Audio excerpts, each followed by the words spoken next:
The date is December 13th, and this is Quarantine Chronicles, coming to you from Los Angeles, California. I'm one of your hosts, Kevin, and to my virtual left, we got Jason. Hello. And to my virtual left, we got Angel. Hey. We're both on your virtual left today? That's pretty crowded over here. Oh, to my virtual, yeah. You know what?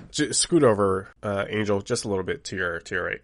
Make Jason move. I'm left-handed. No, I deserve to be he's here. always been to my virtual left. That's true. I do like to be right. Yeah, just scoot. Now I hate the left. He's a crafty one. That Angel. All right, I'm ready. What? I said I'm ready. He's in his spot. He's ready. I was like, did you not start recording? No, I moved. All right, guys, I'm ready to start the podcast. You know, I was playing along with this little bit. Too good of an actor. Too good of an actor. All right, this is the 15th edition of this here podcast, talking about all the media and news that mattered to us these last 2 weeks. As usual, timestamps to the different segments are on the episode's blog post on randomnintendo.com, and they can also be found in the episode description in the podcast app of your choosing. How are you guys? Pretty good. I've just been having some thoughts like the past few weeks about people that live in areas where it's snow. I was just talking with some colleagues about like just what it's like, because I've never really, I don't think I've experienced real snow. The closest I think was when we went to Japan, and it was starting to snow when we went to like the very top of the mountain, and we looked like we were going on like Expedition Everest with our like crazy suits and everything. Except for our friend Nigel, who was like in shorts and a long sleeve shirt. Weren't you guys walking like through a neighborhood in those crazy suits? Or was that like on the way back? It was the North Face tracksuits. Yeah. Like bright orange ones, right? I wasn't there. I was back in the hotel because I was hungover from the previous night. Oh yeah, this was literally the day after New Year's. Oh, this was New Year's. This was New Year's morning. That's right. Oh yeah, I was the obnoxious American in Japan that New Year's. I think I was too, because I woke up with my hands hurting. So. Oh yeah, we FaceTimed Jason too. I remember that part. You guys FaceTimed me that night, and then you FaceTimed me. We FaceTimed him when we were trying to survive from that mountain because. Yeah, because I FaceTimed you guys at midnight your time, which was like 7 a.m. here, and then I called you again at midnight my time, LA time, and then you were so exhausted and so like angry because you're coming down from this hike or whatever, and you're in a neighborhood and you're talking. Everyone's like, Angel, quiet. There's like people sleeping around here or something. I was like, it's a quiet neighborhood. And you're just like raging about whatever on FaceTime. That's all I know about your hike. Yeah, essentially, long story short, we went up a mountain, very exhausting. The locals told us that it's kind of too late in the day to delve deeper into the mountain because it was going to get dark and it'd be dangerous. We went anyway. It got dark and dangerous. And then we were like really close to missing the last tram that would take us down the mountain. So we potentially could have gotten stuck up there, but we managed to make it. And that was your one experience with snow. Yeah, it was quite dirty. Yeah, and as we were leaving or like heading there, like it started to snow, but it was never like we're walking on snow or anything. And you know, like in movies, it sounds like some happy, cheerful thing, like, oh, look at all this beautiful snow. But I keep hearing that it's actually like not great to be living in areas where it snows. That is correct. And I was just wondering if you had any input on that, since I assumed when you lived in Montana, you had that? Montana. Yes, snow was definitely a thing. And snow is a double-edged sword. You're absolutely correct. That is very nice to look at. It's really nice and picturesque to wake up to. And then, you know, you go downstairs and you're like in your house and you look out the window and there's like 2 feet of snow. And it's just like coming up to the window. It looks really cool. But it is such a pain to deal with because, one, cars aren't equipped for that, so you need to get snow tires, which already is a couple $100. 2, the snow tires only work if you're like in snow that's low enough for the tire. If the snow's higher than your tires, you basically can't drive there. Which means 3, if it's like your driveway or a street, it has to be plowed or shoveled. Most cities can plow, but if you're in a more podunk area or if it's your personal property, you have to shovel it or get a snowblower. 4, even when the snow is shoveled or plowed, it still is not as safe as a dry road because there could be ice under it. Or as the snow like hardens further down, it could get very slippery. 5, once the snow starts melting, it's not even snow anymore. Then it's slush, which is dirt mixed with snow, and it gets really slick and muddy and gross. And 6, again, was I expecting 6 points? But there is under it sometimes black ice, which is not just harder snow that's slippery. It is snow. It is basically ice you don't even see. It is invisible ice that can live with or without the snow. It's called black ice because it just looks like normal road, like normal asphalt. And you can slip and slide like crazy on that. So I reminded of a Key and Peele sketch about black ice. That's pretty funny. But I don't think I've seen that one actually. But anyway, so snow is very pretty to look at. It's fun to see recommend it. Check it out. Okay, I will. Thanks, Angel. But no, it's very fun to see. AC/DC also has a album called Black Ice. Oh, yeah. Wasn't that bad. I saw them in concert for that album. I mean, they obviously played other songs, but yeah. I had a Black Ice shirt that I got from JCPenney, I think. It was really nice. Wow, JCPenney. Yeah. Of all places to get AC/DC tour merch. Metal appropriation. Yeah, seriously. So snow sucks, it sounds like. No, snow is the feeling of being all like cozy in your house when it's snowing. Like, you know how some people it like, literally sounded like and I'm like under the way blankets. more negatives than positives. That's because there are. So here are the positives. The only reason those are negatives is because it affects your day to day. The positives are when it doesn't affect your day to day. You got skiing and snowboarding. You've got that picturesque look. You've got it is kind of fun to have snowball fights, especially when you're a kid. Animals love it. So like if you have a dog and you take it out, just like runs around and yeah. So there are some pluses, but it gets in your way. So if you can be in a scenario where you can go visit snow or have snow that like is there but not a problem, then it's perfect. And the majority of my time in Montana, the snow was kind of enough out of the way. Like it wasn't problematic enough that it caused the issues I described, but it can very easily cause those issues. And that doesn't even touch on other issues. Like if you park your car outside and it snows on your car, you have to like get all the snow off your car. And that's like a lot of snow gets heavy fast.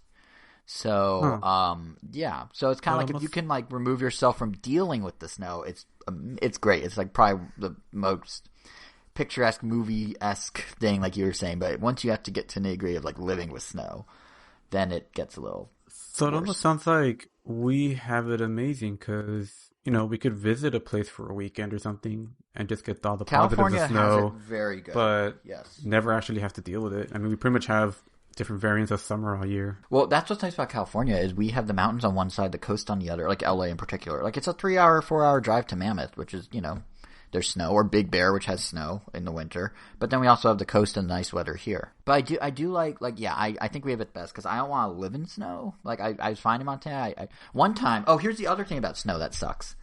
You can, when you're 8 years old, make an amazing snow fort. Like, so amazing. Like, it has, like, a tunnel you go through, and it has, like, a barrack that you look out with, like, just enough room for your eyes. And you can spend all day doing it. So much time, in fact, that it gets dark, and you don't get time to play in your new fort because you were building it all day. But then the thing with snow is it's not permanent, right? So if it gets warm enough, it's gone. So then the next morning, you might want to go play in your new fort that you spent all day building, and then the sun's like, nah, I'm going to make it 55 degrees today, and the whole thing melts, and it ruins your winter. Huh. This sounds like it's happened to you before. No, this is all just, you know, yeah, it has. It was very sad. I was so proud of that fort. It's the one time I built a snow fort, and I never did it again afterwards. I can't, for some reason, I just can't imagine you finishing anything. Like, I imagine you, like, starting to build a snow fort, and then... Wow, no, I finished it. It was being like, you know what, I'm endeavor. satisfied with the process of, like, piling up snow, and then you're kind of done. No, I didn't like making snowmen to the point of piling up snow, but I did like making a snow fort. But yeah, I do like visiting snow. But I don't want to live in snow. Like, I liked when I used to go to New York once a year, going in the winter when it was, like, getting that cold weather, getting some snow flurries, that. Or, like, when I went to Grand Canyon in March, we actually got snowed in at the hotel, which is odd if you think about Arizona getting snowed in late March, but apparently it happens. And that was nice for, like, a week just to have that snow. But I was very happy to then leave the snow. So, yeah, we have it best in California. Have you been in snow, Kevin? Have you ever seen snow? Played in snow? Yeah, but, like, just going up north from LA, really. That's pretty much it. We'll just leave it at that. I have been pelted with a snowball before. That doesn't sound fun. They're okay when they're soft, but again, going back to it can hide ice in it or it can get hard. Snowballs can hurt. Yeah, or when my dad, a baseball player, you know, bunches up a lot and throws it to you at 90 miles per hour. It hurts too, no matter how soft it is. Bill's character. Jeez. True. It's like spiteful character. But yeah. Character's character. I'm gonna build you up, boy. Alright, so before we get into the meat of the episode, it's time for your bi-weekly LA COVID update. Jason, do the jingle. We have a jingle? COVID update. There we go. Yeah. You're gonna be doing that every 2 weeks from now on. All right? Oh man, I've got to spice it up a little. Yeah. All right. Yeah, you better. So 2 major developments happened in between the last update and this one. So on December 2nd, Mayor of LA, Eric Garcetti, he enacted a safer at home measure, which basically meant you aren't allowed to go outside. But the measure was so poorly written that there was just a lot of confusion. Do you remember this? It was 10 days ago. It had 12. I know, it feels like ages ago. It had 12 pages of exceptions. Yep. The rule was stay home, and that's like or, and a small golden book size list of things that let you not stay home, which is basically everything. There was stuff like if you were considered essential, you were allowed to go to work, but then there was a clause in the measure that said that you weren't allowed to drive or walk. It was odd. And then on the 7th, Governor of California, Gavin Newsom, said, "Don't worry, LA, we're going to add all of SoCal into that measure so that you're not lonely." So not only that, but then the state ordered the closure of barbershops, hair salons, museums. You can no longer dine door. Restaurants are strictly now takeout or delivery. Yep. So, this podcast is now a permanent part of our lives. Yeah, who knew that the name would come back around? Actually, I think we all knew that was going to, unfortunately, but...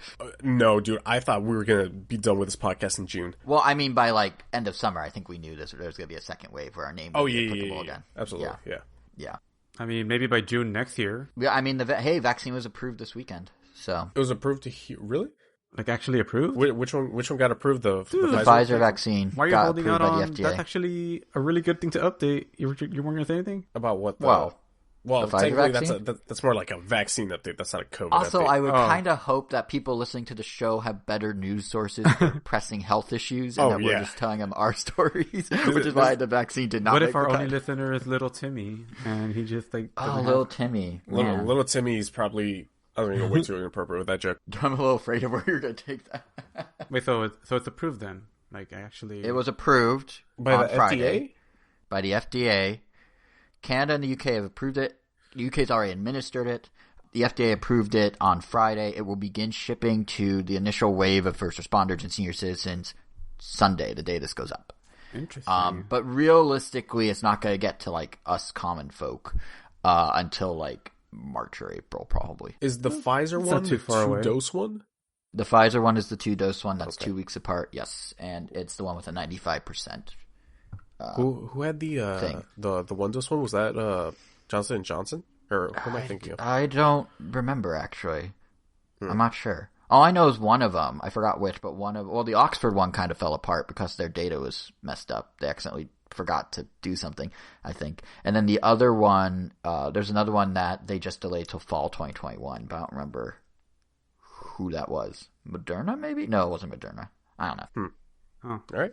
Point is, though, there is a light at the end of the tunnel, and Quarantine Chronicles' name will eventually be a not relevant name. Exactly. At some point in time. But right now, it's very relevant. Yeah, for sure. So I have been on kind of an anime kick lately. I don't really know why, but I finally finished My Hero Academia Season 4, which I had put off forever. Seriously, I feel like that thing ended a long time ago. Yeah, and Season 5 is supposed to come out. Oh, no, it's not. I think there's still another year. But, then the final season of Attack on Titan finally premiered, which actually apparently crashed Crunchyroll and Funimation. Really? Which are now one in the same company, aren't they? Oh, are they now? Yeah, Well, Sony owns both.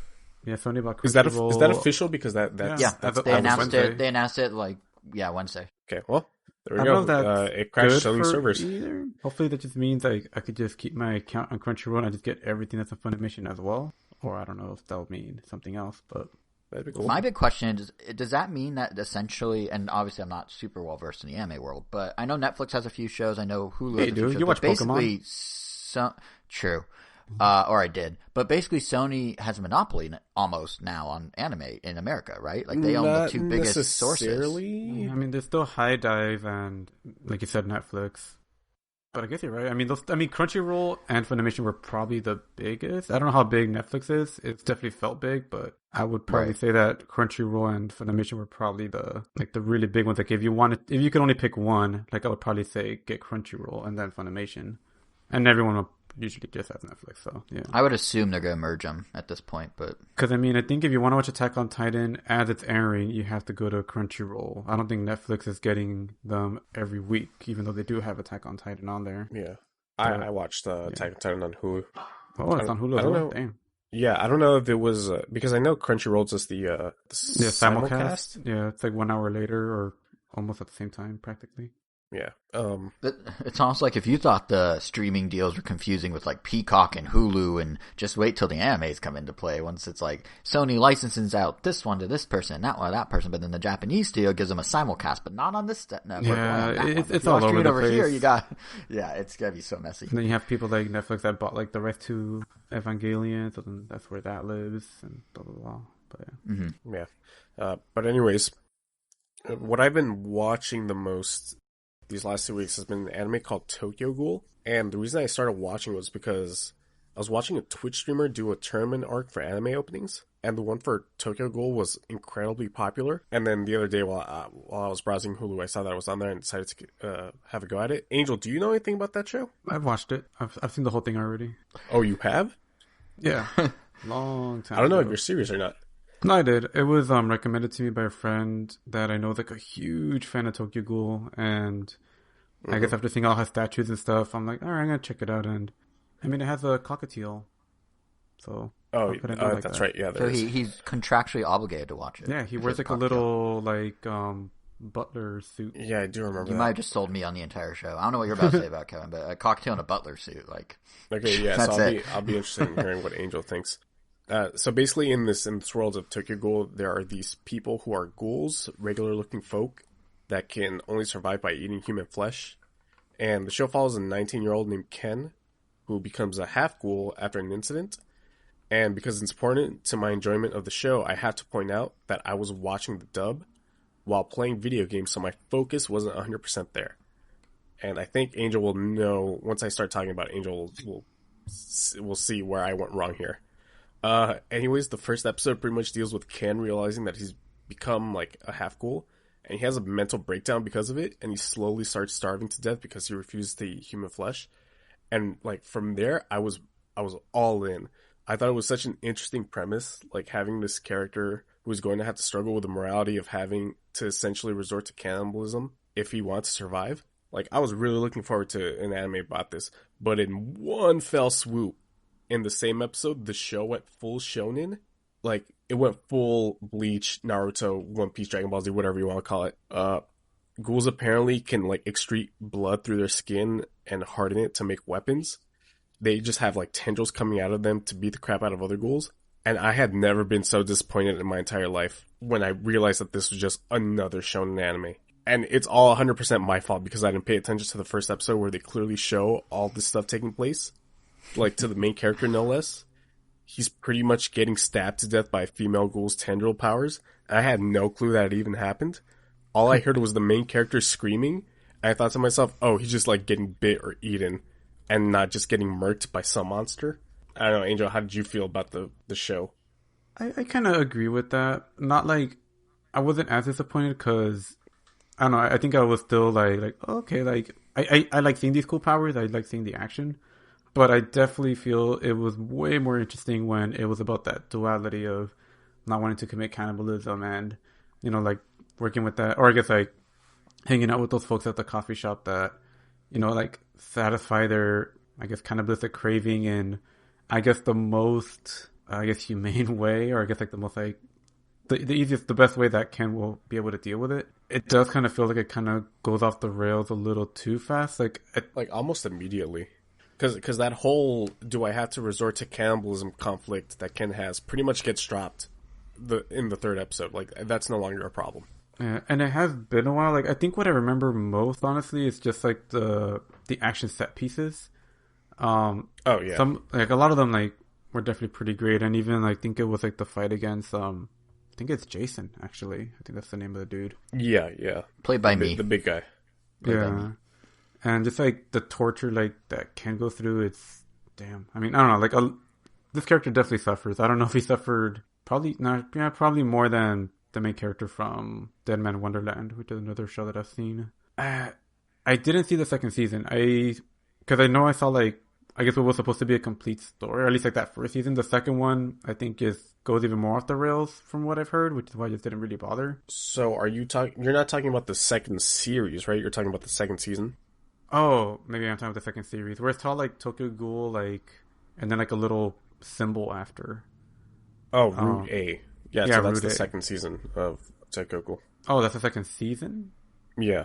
Oh, okay. Yeah, so I didn't see Route A. I pretty much saw where, like, he's with his friend at the end walking the long road back with him in his Oh, arms. yeah, so that is Route A. What?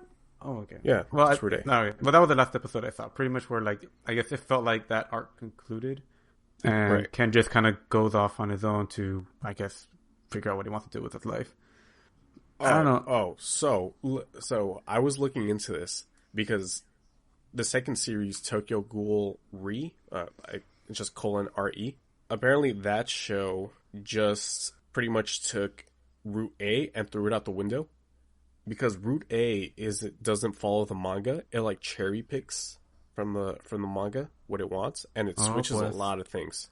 And so, Tokyo Ghoul RE apparently just retcons Route A completely. Is that what the RE stands for? Tokyo Ghoul Retcon. Oh, it would make sense, but Or remake or redo, I guess. yeah. That's what I would Oh, and every episode is called like make, do, press. So it's like repress, redo, remake, all that stuff. Every single episode. Tokyo Ghoul RE almost feels like a different show because it takes place, I think, a year after the end of Route A. But then it's like there's 4 brand new characters. And there's a character that looks like Ken. And, well, spoiler alert for Tokyo Ghoul RE. The new character, his name is Heisei. And apparently it's just Ken, with his memories erased. Oh, God. And it's about a squad of people who are exactly like Ken, who are half human, half ghoul. Or I guess half ghoul, half human, because apparently there's a difference between half human, half ghoul, and half ghoul, half humans. Let me tell you, that show sucks. Apparently they try to fit in like 200 and something chapters into 24 episodes. Oof. And it feels so rushed. There's like 7 fights happening at the same time with like characters that you've seen maybe once and characters that you're supposed to feel for. And maybe this is because, once again, while I'm watching Tokyo Ghoul, I'm also doing something that has my attention way more than watching the show. But like, there are characters who are having these inner monologues, so I'm thinking of like, who are you? Like, why should I care that you're about to die? And maybe that, like I said, maybe that's my fault. Maybe it's the show's fault for rushing through it. Apparently, the manga got less popular over time, and so that's why they rushed RE. And apparently, it's not well animated either. So I guess the team that does it, their name Periot. Dude, is that how you pronounce it? That sounds right. Pedio. Yeah, Periot. The guys that do like One Piece, Naruto, that stuff. Apparently they have like a secondary team called Periot Plus. They're like the B team, I guess. That sounds like a weird, streaming service. No, I think it's just like a smaller group of people. Oh, like Disney Florida versus Disney Animation California, I guess. Yeah, sure. Yeah, they have 2 teams and they put the movies they don't think are going to do as well with that other team, apparently. Oh, okay. Like Planes? So that's exactly what happened here. Which ended up backfiring because Florida did Lion King and LA did Mulan, and they thought Lion King wasn't going to do as well. But yeah, that happened. Anyway, you were saying? Yeah, Tokyo Ghoul is the Mulan in this scenario. It's definitely not the Lion King. I looked into it. Apparently, there's like a huge campaign, or maybe huge is the wrong word, but there's always a campaign for like of animes that need a redo or remake. Tokyo Ghoul is like usually at the very top of the list, which is weird because I feel like it's so recent, and people are already sort of like demanding a remake. It came out within the last 10 years, right? Yeah, exactly. Like post 2010? Yeah, it's still pretty new. But like everything's getting rebooted from the last. I mean, True Blood's getting a reboot. They announced the other day. Like it doesn't matter how old things are. Spider-Man's been rebooted 3 times in the last 10 years. Yeah, but I feel like animes. They just continue different. on. That's true. Angel, I don't know how you like. What's the status of animation studios during quarantine? It's a good question. I mean, a lot of them can work remotely, but I would imagine it definitely would be a lot tougher and slower. I mean, I know there were some shows that we got delays for just because of the quarantine, like especially in Japan. Although last I chatted with a friend that lives in Japan about like how things were over there, and she said that for the most part things are pretty much back to normal, except people are still like, just because it's Japan, they're still kind of treating it like it's in quarantine. So they're still being like overly cautious, even though like I guess like sanctions and stuff are kind of back to normal, or like it's not as strict as it is over here. But yeah, so I imagine things aren't that bad. Mm.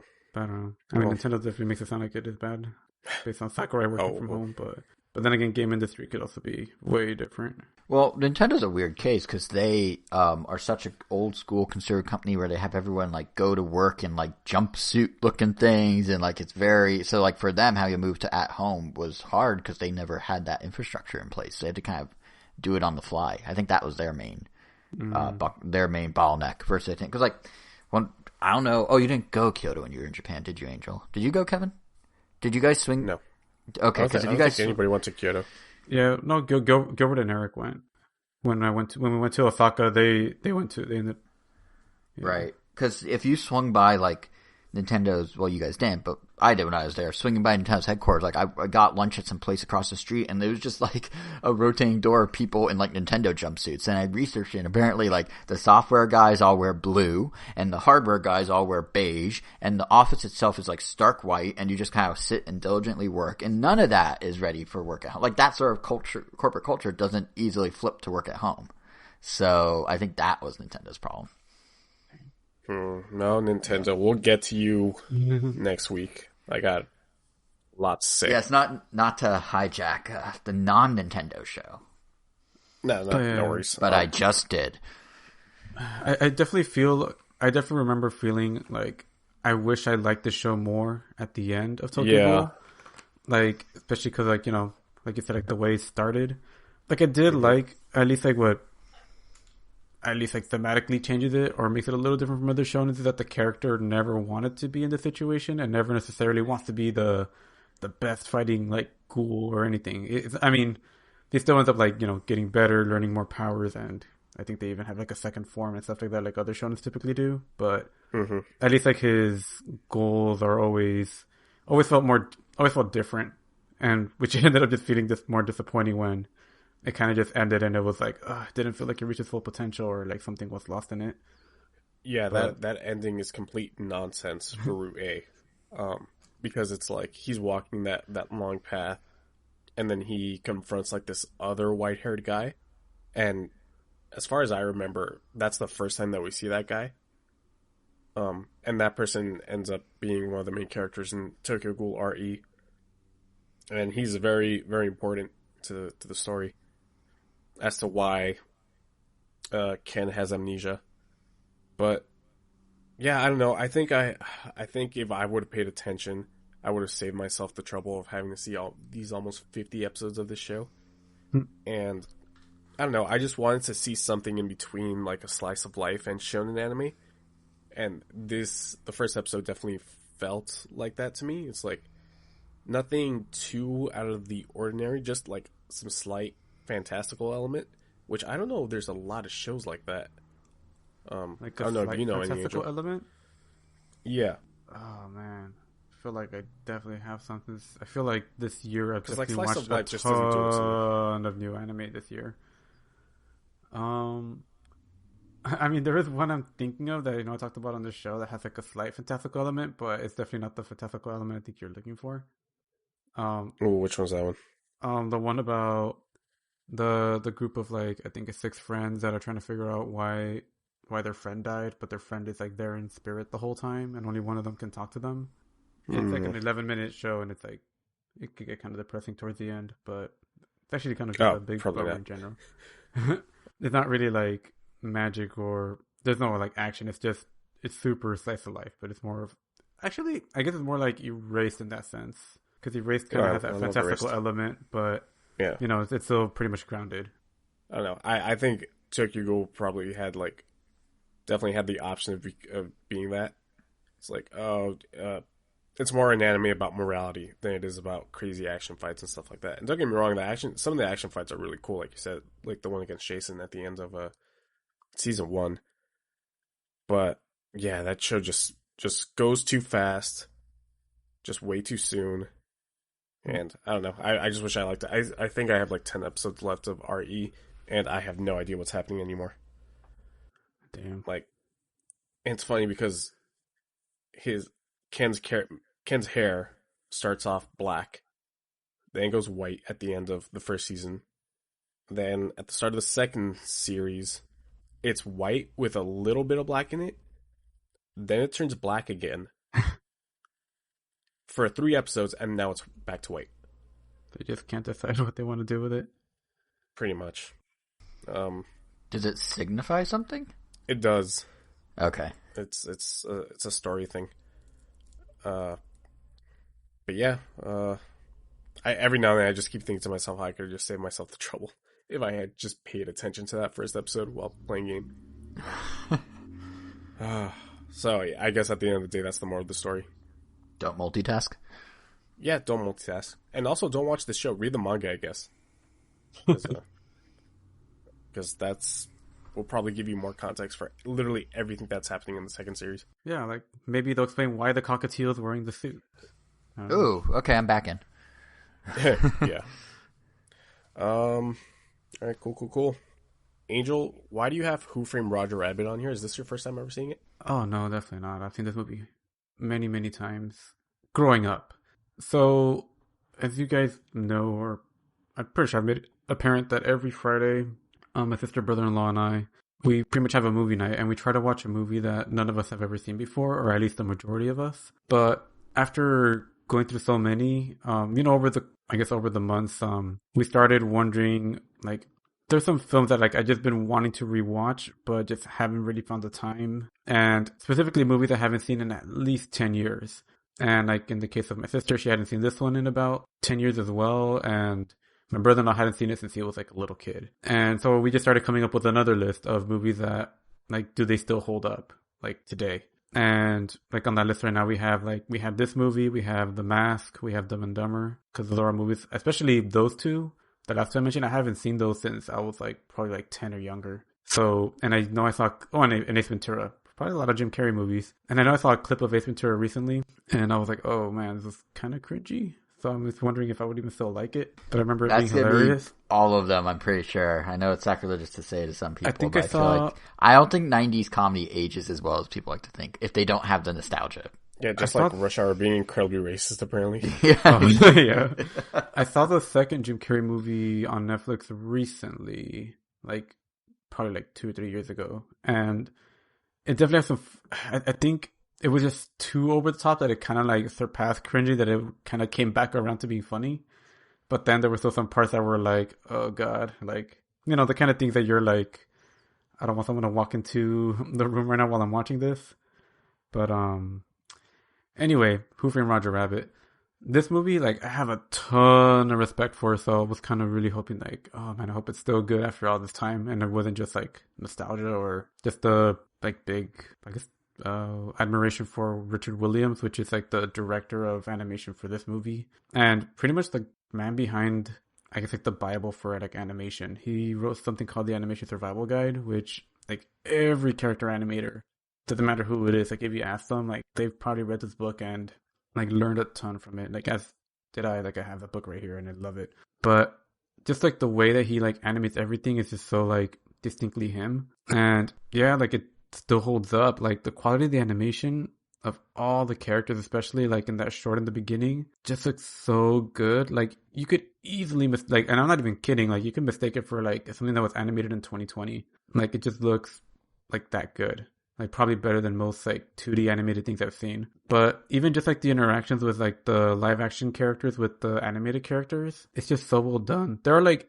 a few instances where, it's not like a perfect 1-to-1 sync, but I would say like for the most part, like they just did a really good job. Like all the actors are doing an awesome job of like acting like there's cartoon characters around them, and I don't know, everything feels authentic. And I think the fact that they're not trying to make any of them look realistic, that they still just look and animate the way they did in their original films, like, I don't know, it's a treat. And it's also one of those movies that, like, you could look at the background, you could, like, look at what other characters are doing, and it's just, like, little nods and things that anyone that has watched cartoons growing up will appreciate, especially adults. Man, I forgot how, like, not for kids this movie is. And, ooh, yeah. Yeah, like a kid could watch it, but damn, like you can't go like 5 seconds without like, I don't know, either someone like overly sexualizing like a woman or something, or Like there's like a scene where like the baby is like smoking a cigarette and he wants to talk with Detective Valiant, the main character who's played by Bob Hoskins, Mario. And he's like, oh, go get me like the newspaper. And then like he smacks her in the butt. It's like, all right, get on toots. But what's it called? And just a bunch of really like, honestly, just really funny innuendos. Like everything is just kind of set in like such a way that like what they're trying to get at. Like they're like Valiant is like on the case. He has to take like these pictures because the directors suspect that Jessica Rabbit, Roger Rabbit's wife, is cheating on him with Acme, the man behind all those like Acme products that you see in all those cartoons. And you just see them like spying through a window, and then they're like, oh, let's play some patty cake, and they say it in such a suggestive way, and then they're like, she starts like moaning louder, like, oh, patty cake, oh, whatever, and then like he's taking the pictures, and then later you find out that they're literally just playing patty cake, like, like with their hands and all that stuff. Angel, you're never going to live down that soundbite you just created. Ever. I just want you to know. But, I don't know, everything is just, I don't know, it's funny. It's definitely a movie that just becomes more enjoyable, I feel like, the older you get. And even, like, Christopher Lloyd just being, like, super freaking evil in this movie and intimidating as the judge. And, oh, man, I guess, like, how you see cartoon characters die because apparently they figured out a way to kill them because outside of, I guess, anything, they're indestructible. Except for the fact that I guess weasels and hyenas are the only ones that can die from laughter. Like, that just kind of seemed to be thrown in there, but I don't know. But I don't know. I would definitely say it's still worth a big watch, especially like if you just love the quality of the animation. Like it just kind of makes me sad that like Richard Williams never got to finish like his magnum opus, because this was like probably the work that I would say he's best remembered for. But the one that he wanted to be remembered for was a film called The Thief and the Cobbler, because Who Framed Roger Rabbit came out in 1988. And have either of you ever heard of or seen The Thief and the Cobbler? No. Negative. It's the voice actor, I guess, like, I forget who published it in the US, but I think Matthew Broderick is like the main character, like for Ferris Bueller's Day Off dude. And oh man, I forget who plays the bad guy, but he's also like a really big name. Tim Curry. That was the bad guy. And yeah, that movie like takes a lot of, looks like oh, it looks almost kind of like a ripoff of Aladdin, but the thing about that movie is that like Richard Williams was working on that movie like way before like even Who Framed Roger Rabbit, like way like a long time ago. The only problem is that he just kept not finishing it. Like he was trying to do everything perfectly, that he just kept missing deadlines and it kept getting canceled and other people kept picking it up, and then ultimately he got as much as he could done and they just kicked him off the project and they handed it to another studio to finish it themselves. And to what you get in the final product, which we did see a couple months ago actually through our movie nights, because I had never seen it, I've only heard of it. They added like musical numbers, they added a few different plot points. They pretty much finished the movie without what the original vision was. So you might enjoy that movie. It's the sad thing is that movie was supposed to be a showcase of just masterclass animation, and it was supposed to be mostly silent. Like the main character doesn't talk. There's another character, the thief, that also is in there that never talks. And in the I guess in the non-director's cut, we'll call it, they added, like, Matthew Broderick is pretty much, like, doing, I guess, saying the thoughts of the cobbler throughout the entire movie. And they also hired some other actor to pretty much speak the thoughts of the thief throughout the entire movie. And they never shut up. They're, like, talking the whole time. Like, just describing everything that they're doing and just, like, adding, like, different, making, like, pop culture references and, like, stuff like that. And some can be pretty funny, but for the most part, like, you could tell, like, this was meant to be, or I felt like it would have worked better, like, as a silent film. And people on the internet did come together to, like, get really good animators to finish, like, what the movie was supposed to be like, because unfortunately Richard Williams did pass away, I want to say earlier this year, or maybe last year. But yeah, there's something called the Recobbled Edition that's actually free on YouTube. And they took all the storyboards, all the planning that Richard Williams did, and they finished the movie. I mean, as best as it possibly could be. And I've yet to watch that version, but yeah, I'm definitely looking forward to, because again, like, the animation in that movie is, like, phenomenal. It's, like, definitely, like, someone took, like, how can we push the medium of animation? And they did it. It's kind of how I feel like Spider-Verse pushed the medium of, like, CG animation. But yeah, Who Framed Roger Rabbit, still hilarious, still topical, and pretty funny how, like, I mean, the movie's set in, like, the 1950s, I believe, when I guess trolleys like were all over LA. I mean, it is set in LA. Earlier, I think. Oh yeah, 1945. That's when it took place. Yeah. And yeah, it's just funny how like in the movie they're raving how like, oh yeah, and like you're not gonna drive. Like, no, why would I drive? LA has like the best like transportation system in the world. Oh, it's so sad because we did, and then the freeways got built, and like the car industry lobbied for that, and then they pulled all the tracks out. We used to have a really, really, really good system out here, which is hilarious because that's literally what the movie's about. Like the main villain like wants to take down Toontown so he could build a freeway. Yep. And then they're like, freeway? Like, who's gonna want to use a freeway? But you know, we're here now. That question still rings true. Who wants to use a freeway? Traffic jams will be a thing of the past. Oh man, I have confession time. I've never seen Who Framed Roger Rabbit. Really? It's good. I think you would enjoy it. I mean, it's also just like never again did we ever see like this is probably like the first like big crossover. I feel like that blew a lot of minds. I mean, it was like a Touchstone Pictures film, so it was like under the Disney umbrella. It was just like more like we don't really want to associate ourselves with this too much because of the nature, like how I was describing. It's very much a lot of adult humor, kind of like Nightmare Before Christmas. But then they like after they saw how popular it was, they literally like doubled back on both of those films and like they put them all over Disneyland. Yeah, especially Night Before Christmas. They leaned super hard into that. But yeah, like I mean, you have like literally like a scene which like it's still like one of my favorites. Like you have Donald Duck and Daffy Duck like fighting each other in a piano, like a dueling piano scenario, and and they're literally like going back and forth, like throwing attacks at each other, just playing the piano, and it's just so awesome. I mean, like they're like both like my favorite like animated characters from each respective company.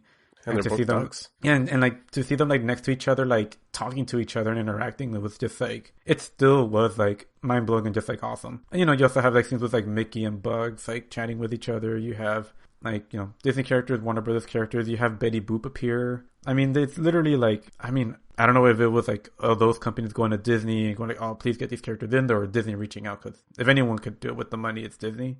But they could have also just used their own characters throughout the whole thing. But yeah, and the crazy thing is that go ahead. Oh no, go ahead. You do your thought first. It's crazy how Disney has that sort of power because they redid it with like Wreck-It Ralph with having having Sonic in that. Yeah, that's pretty much Bowser. Pretty much everybody. Bowser. Yeah, because there's a point. Roger Rabbit sort of set in motion, but there's been a point since then where there's like this moment where suddenly everyone's like, brands. Let's get all the brands together. Like commercials do it now. Like, you remember Super Bowl 2 years ago where they had like Mr. Clean and all these other mascots like in the same commercial? Like, it's this idea of just like, let's mix and match worlds. Everyone will love it. That's like, Roger Rabbit kind of kicked it off. And when you look at it and see how they did it, and look at Rabbit is who I have to blame for brands interacting on Twitter. Probably. When Twinkies is feeling depressed and Sunny D like comes in like, hey, how are you, Twinkies? Don't worry, it's all good. I feel like that's more Sonic, right? Like Sonic the Hedgehog's Twitter, I feel like kind of started the whole like brand, it's like, getting well, more... they were a big part of the brands being snarky, but the brands interacting with one another is, I don't know, some other level. Because I feel like Sonic was always like tweeting at like the Mega Man Twitter, like other Twitters, and then I feel like eventually saw like others interacting with each other, and then like Wendy's became like the next like snarky one, and I feel like Sonic was more self-aware.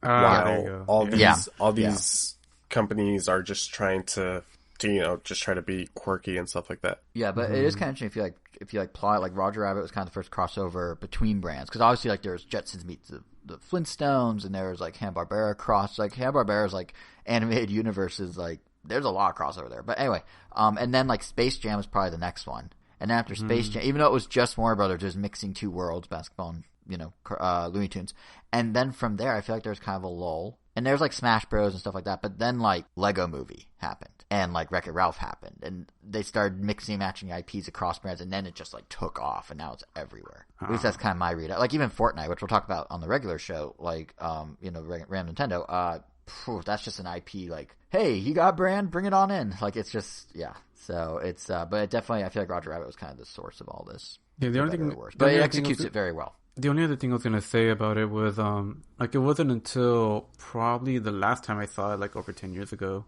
that I learned that Who Framed Roger Rabbit was actually an adaptation from a novel called Who Censored Roger Rabbit. And the design of Roger Rabbit in the movie is definitely all, like, I guess Disney now. But in the book version, which came out like in 1981, so like 7 years before the movie, it was about like comic book characters, like comic strip characters. That's why it's like Who Censored, because, like censored the comics. Mm-hmm.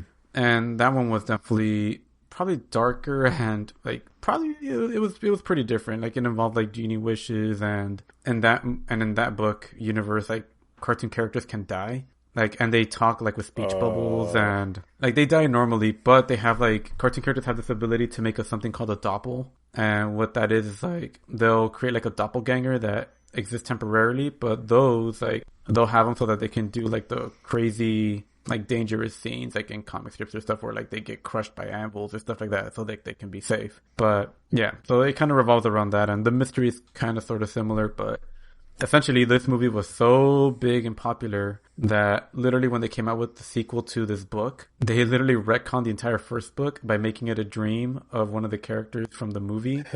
And they redesigned them to all look like how they did in the movie. So That's funny. yeah, pretty crazy. It is typical Disney MO though to do what you're describing, where it's like, oh yeah, they took a book or they took a classic story, they made an adaptation, they kind of softened the edges a little, and then turned it into a big Disney property. Like, that's literally what they do with everything. So it doesn't at all surprise me that this was a book, or that it was darker to begin with.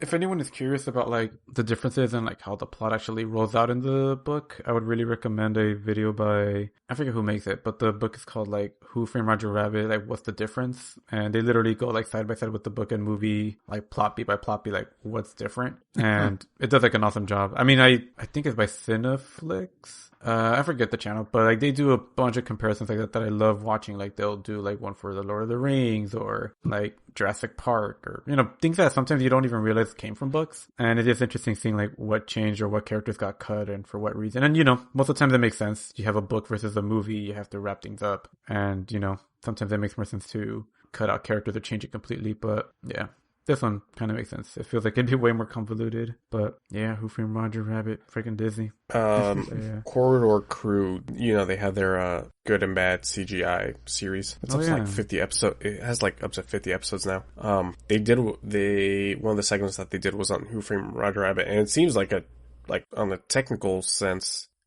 level, it seems like a masterpiece. Like, just seeing how they blended live action with these cartoon characters seems crazy. Yeah, visually, it's really cool and it holds up really well. Yeah, and I feel like other times that they try to do that after in other productions just doesn't look as good. But yeah. Yeah, mainly because it's usually CG, while back then they had to rely on their wits and their ingenuity to come up with the mixing, which is if they ever make a sequel, which I feel like I always hear talks about a sequel being made, but never actually see the results. If there ever is a sequel, that's unless they get the same director, who I would assume would want to do everything technical again and use as little CG as possible. Well, he might be free. I mean, the director of Who Framed Roger Rabbit was Robert Zemeckis, like dude who did Back to the Future. Back to the Future, yeah. I'm sure he has other things. Yeah, but it's like usually he made that weird Steve Carell movie like 2 years ago. Oh, yeah, he did. Life of Walter Mitty? No. The little soldier one. Yeah. The one where he's like a little toy soldier or something. Yeah. Something Whirlwind? Oh, he did Forrest Gump apparently. Yes, he did. Oh, it's a decent track record, I guess. Yeah, there's another film that I know more for. I'm just looking at his IMDb now, because I know there's like another movie that we saw recently that I was like, oh, that was Robert Zemeckis. But he did Monster House. Oh no, he was a producer. Monster House. Wasn't that Dan Harmon? No, Dan Harmon wrote Monster House, I think. Well, there was a movie called Back to the Future, Doc Brown Saves the World in 2015. That must have not done well. Probably like a short film. Unofficial. He did Amazing Stories. Or like secretly like a Dr. Pepper commercial or something. Like, how they're reviving old movies for those now, for various commercials. Like Groundhog Day for, what was it, during the Super Bowl? Oh, he did Castaway and The Polar Express and Beowulf. Oh, a lot of those. And Christmas. So he pretty much did all those like motion capture CG movies that didn't go so well. Which means you maybe don't want him doing Roger Rabbit too. Because there'll be some weird motion capture CG'd Roger Rabbit and Jessica Rabbit. Yeah, that Steve Carell movie looked like a nightmare. I mean, would little Jessica Rabbit plastic even Steve Carell. be a character in a remake? She would probably be way less sexualized, even though I think that's the point of her character. Well, yeah. Well, I It's still haven't supposed seen to it. Is this movie on Disney Plus? Because I Yep, finally it have a is. Disney Plus account. It is on Disney Plus. I might Now, actually probably Kevin, watch that. did you happen to get Disney Plus because of all the news about Disney Plus? No, I got it because my Black Friday deal with Hulu ended this year, and I said I might as well just get the Disney Plus combo with ESPN Plus too. I'm sure my dad will like ESPN Plus or whatever. Right. And Stars Plus? Nope, not Stars Plus. Stars only abroad. What isn't Stars? Yeah. I just saw Well, the logo. Star, Nosy. There's two Stars. There's Stars here in the U.S., which is a sister brand of Showtime, I believe. And not Showtime, of Cinemax. And then abroad, there's Star, which was a TV premium thing that existed that Disney bought in 2019, and is now integrating that brand into Disney Plus for abroad as kind of their house for all their Hulu content that's here in the U.S. Because Hulu is not a known name outside of this country. Oh. It's kind of like if there's an HBO section of Disney Plus. Gotcha. Which I realize is sacrilegious to say because Warner Media and Disney, but But then again, Roger Rabbit happened. You never know. Jason, you want to talk about the Disney stuff? So many shows. Sure. So yeah, I guess while you guys were watching content, I was watching the announcements of content. I was watching Hollywood sort of implode and explode and eat itself alive because there's Disney, there's Warner Media putting their entire slate onto HBO Max. There was a lot of the industry upending itself. And I think, Warner's its own thing, honestly. Like the idea that, all the movies are going to be available on HBO Max day and date with the theater releases or theatrical releases so you can watch them at home if it's not safe. And I would recommend probably watching them at home because it's not safe. But they didn't bother telling anyone they were doing this. Apparently, like all the involved talent found out an hour in advance, which sucks because they get residuals and have all sorts of back deals about like the box office performance that now are basically undercut, and they're losing their minds over it, understandably, because they got no warning. Like Christopher Nolan said something, Dennis, I blanked out his last name, but the guy that's doing Dune said something, Judd Apatow said something. Nope, not Dennis Hopper, but Villeneuve or something like that. Yeah, there it is. So there's that whole upending. But I am very excited to be able to actually watch Wonder Woman on Christmas Day in 4K. But there's that whole upending, and then there was. You mean you're Disney, not going to watch Soul on Christmas Day? Days. I'm going to watch. I'm hoping Disney Plus uploads at 9, so I could. Yeah, I am. I'm hoping one of the two networks or services uploads it at 9 p.m. Pacific, midnight Eastern, so I can watch one Christmas Eve, one Christmas Day. But we'll see. But anyway, so that was all happening, and that was more the business side. But then the consumer-facing side, like 5 days later, was Disney announcing 52, that's 52 new shows and projects. I gotta bring up the Deadline article. All right. Yeah, it was 52 shows, I believe. Or no, it wasn't 52 shows. It was 52 announcements in like 40 shows. Yeah, that makes more sense, but it was still a ton of shows. Yeah, but then they announced, they're raising the price of Disney Plus $1, which honestly, given how much content, given the content, that's fine. And they're announcing things like Star Abroad and all that. So it's 52 pieces of news.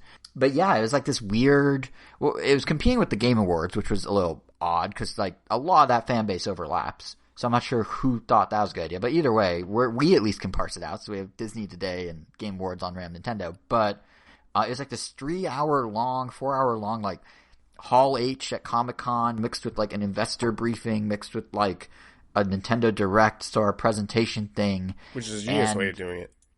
It really was, actually, yeah. It basically they couldn't do D23, so they did this instead.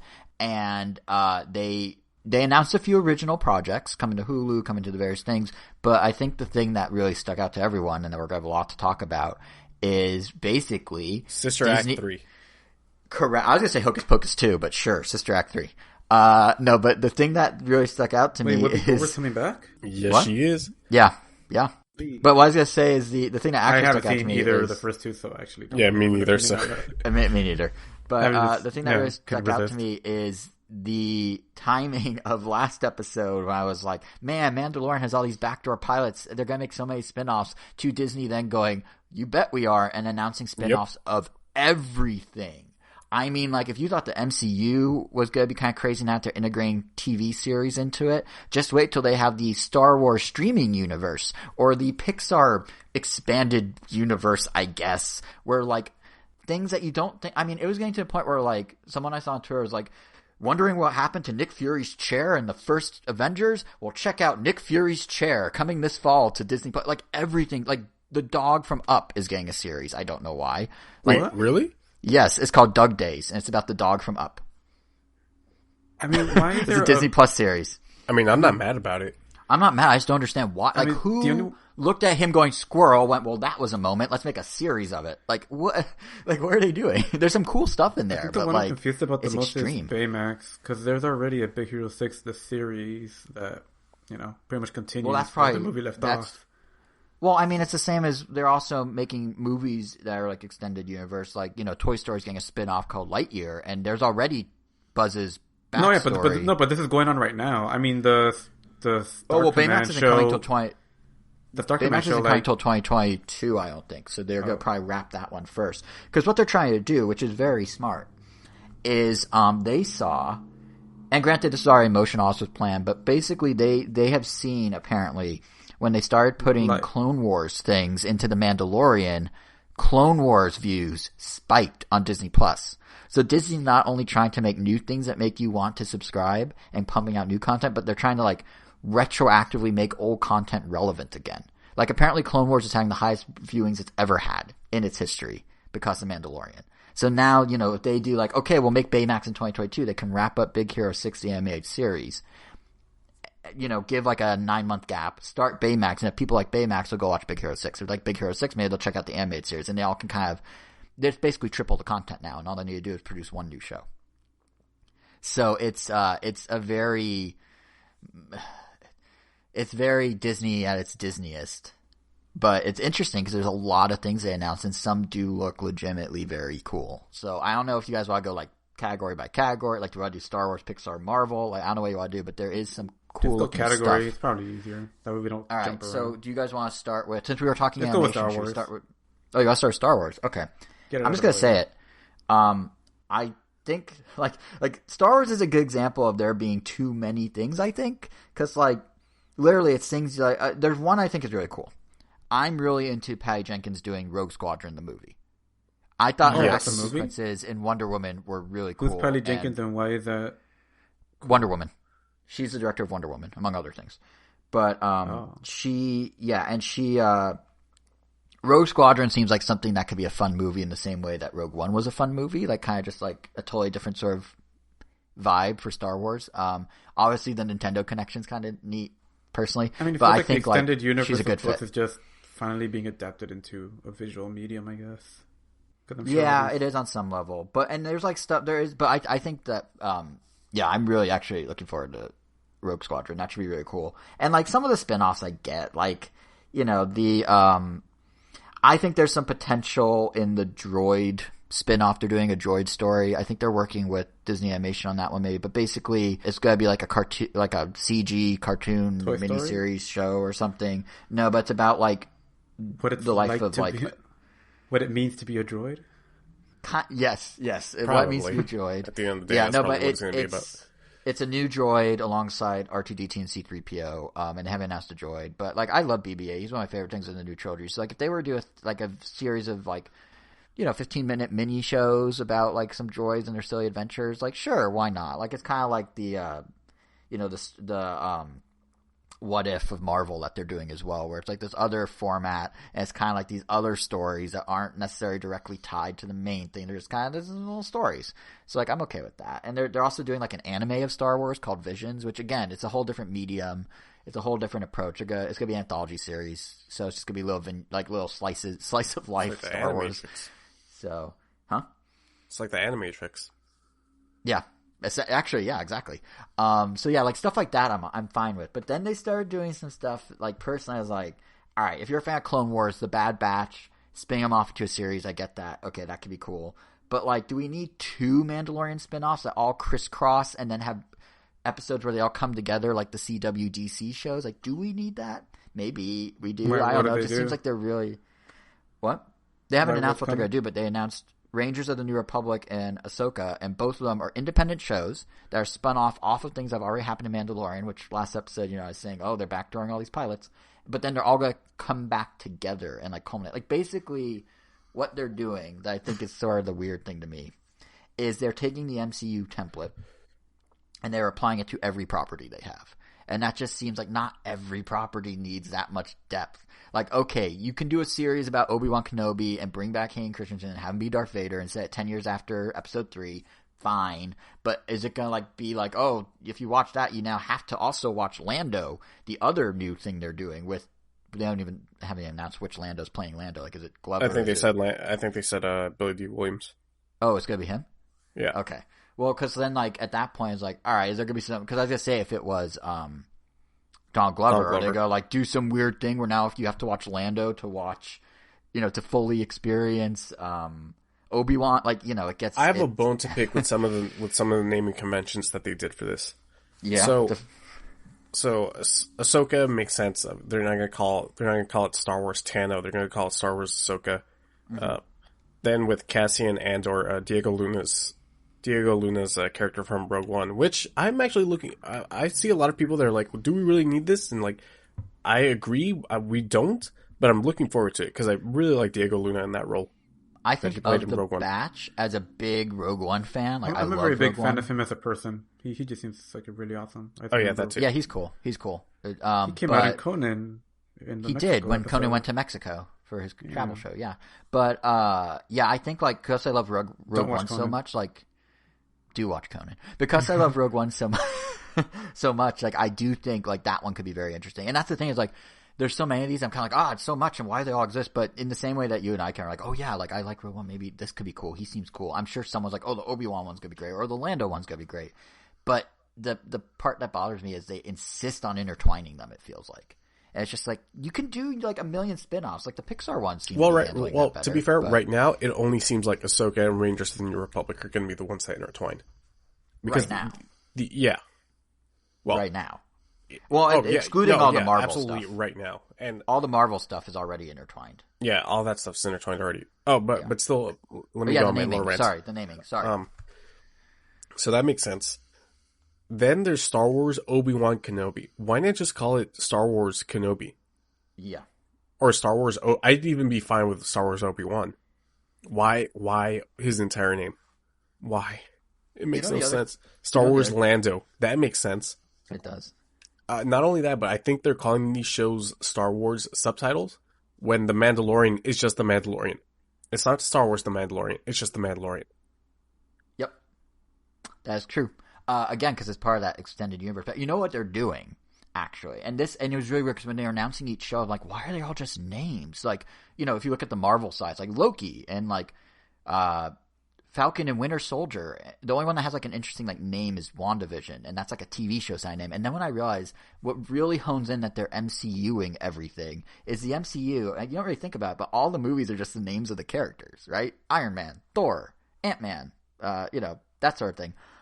They're taking literally they're cookie cuttering that template so closely that now the Star Wars movies are all just the names of the characters. And like the Pixar stuff, actually that's like the Rangers Disney of the New Republic, stuff. The Bad Batch, Visions, The Acolyte. Yeah, that's fair. But the character driven ones, I guess. Get owned. Yeah, I got owned. No, but it just feels like it that to me jumps out as the thing. Well, what else are you going to call a show with Obi-Wan Kenobi? I don't know. Well, apparently either Obi-Wan or Kenobi, but not Obi-Wan Kenobi. I wish. That was I don't know. That was a bad example. And I'm not saying that like they should come up with better names. What I'm saying though is it to me reflects on how they're MCUing Star Wars, and they're MCUing the Disney animated shows because we haven't talked about those. But like Baymax, it's not called like Big Hero 6 something. It's Baymax, and then like they're doing the Princess from Princess and the Frog. Well, yeah, that's okay, but they're doing Princess from Princess and the Frog. That's just called Her Name. Tiana. I forgot her name. Wow. Thank you. Didn't even bother remembering her name. Listen, the only thing I remember from Princess and the Frog, besides it being really nice 2D animation, was the trumpet playing crocodile, who's like the best character.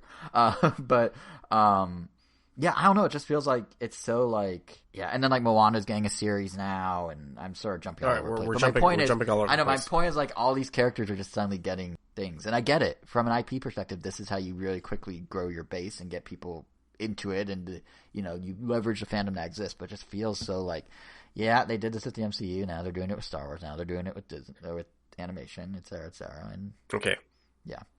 All right, so keep going. Star Wars. Where were we? Star Wars. We were on Star Wars. So, yeah, so the 2 spinoffs for Mandalorian, we already talked about.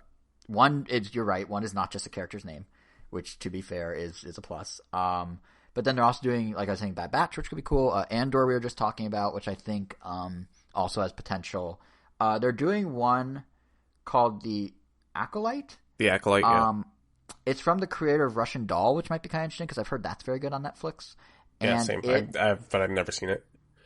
This one I'm kind of interested in because this is sort of – it's different from all the others in the sense of it's not piggybacking off an existing character or plot. It's not being like a sort of slice of life like, hey, here's like a random vignette or like here's a droid thing. Like it's about the dark side in the High Republic era. Like it's a whole – like the other side of the coin. And it's going to be like an actual series set in that like kind of I guess the seedy underbelly at that point or whatever you want to call it.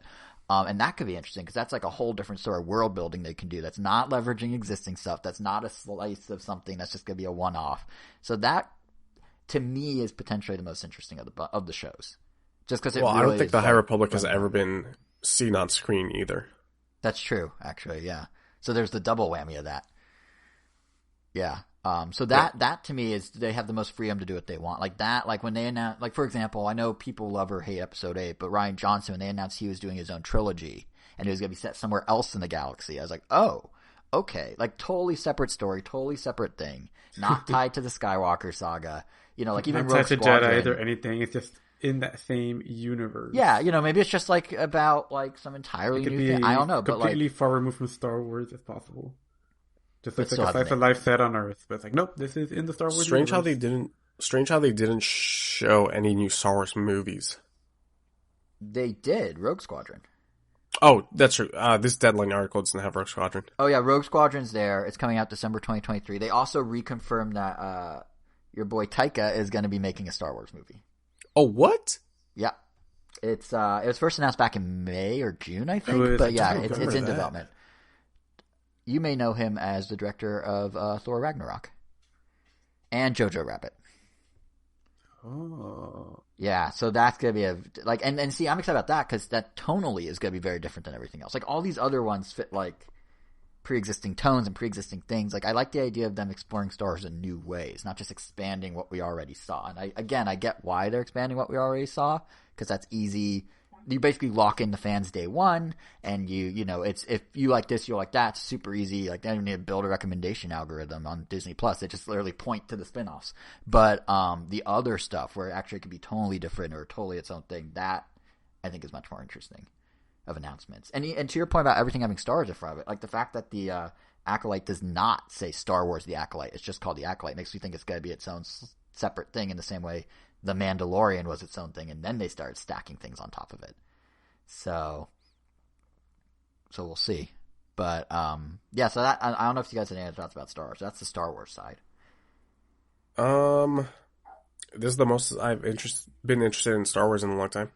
Me too. I honestly think that them wrapping up. It's funny because like me too, even though I was just venting about it. But like honestly, I think them wrapping up the Skywalker saga and trying like different directions is what's most exciting. Like some of the stuff is, you know, still in that story arc. Obviously Anakin is in Obi-Wan Kenobi is directly a Skywalker, but like just like not trying to keep doing what they do with episode 7, 8, 9. We're like, oh, but and then this happens, like just being like, all right, that's over. We could fill in some holes as we want, but we're also gonna explore other angles. That's exciting. Yeah. So that's Star Wars. And also Lucasfilm is doing other stuff too. It had its own section. So Indiana Jones 5 was confirmed again. It's the final Indiana Jones, but they said nothing beyond that.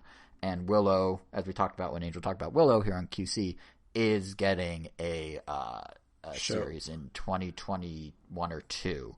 And it's a show? Yeah, I think it's a miniseries. Oh. I think. Or maybe it's a full-on show. Yeah.